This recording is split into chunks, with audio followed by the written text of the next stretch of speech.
All right, today we wanted to show you the proper surface preparation techniques for an undamaged OEM style hood. So the first step that you always want to do is make sure you clean the panel properly. That's going to involve using a water-based cleaner as well as a solvent-based cleaner.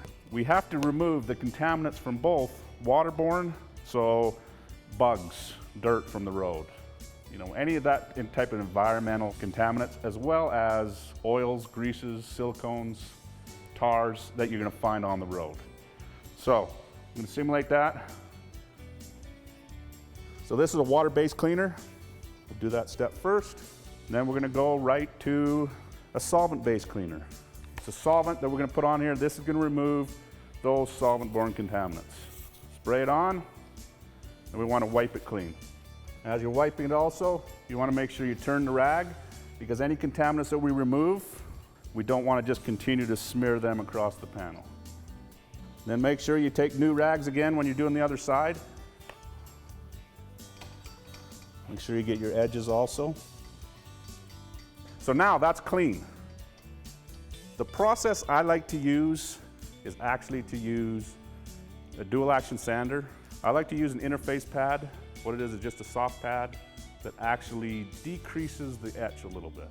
We don't want to remove all of this primer because this is our corrosion resistant layer, but we do want to get a nice even scratch.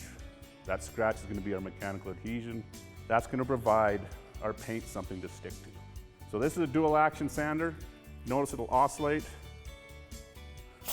The sandpaper that we're going to be using, this is 320 grit.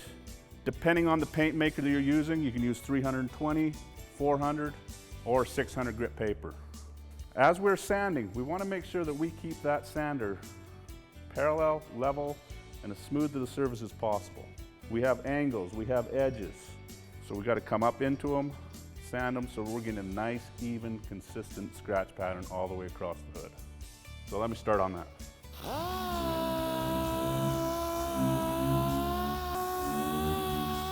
So right off the bat, you can notice the difference. Here we have a slight gloss to it. We want to get it down to the point where all that gloss has been removed, as well as any surface imperfections that might have been on this panel.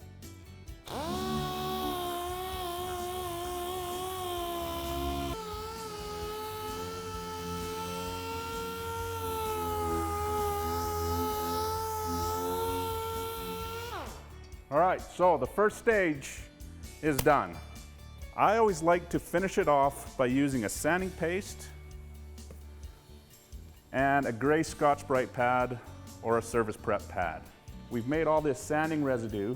We want to make sure that is off of there so that all the paint that we put on here is going to stick to nice, clean scratches. We want to get this as clean as possible to where the water will not bead. It actually flows off of the panel.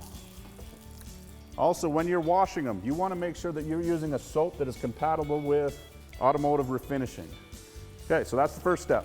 I'm going to wash it again with the scuffing paste. Take it, we're just going to put about a quarter-size daub on the surface prep pad. Now we want to just scrub it into the surface. We want to make a paste. I won't paint without doing this step. Just be nice and consistent. You notice I'm making long, even strokes across that panel. And you can actually sand divots into your paint. We don't want that. Also, make sure with this, you go around your edges.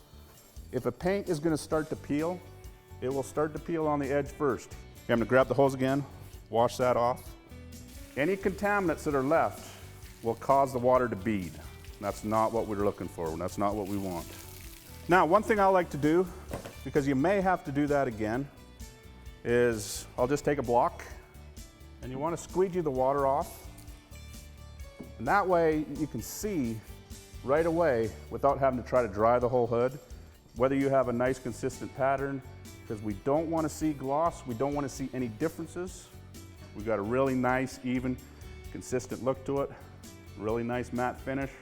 So at this stage, once it is dry, we are actually ready to take this in the booth, spray a primer or sealer over it, and continue on with our paint application. That's your basic steps in surface preparation on a new, undamaged panel.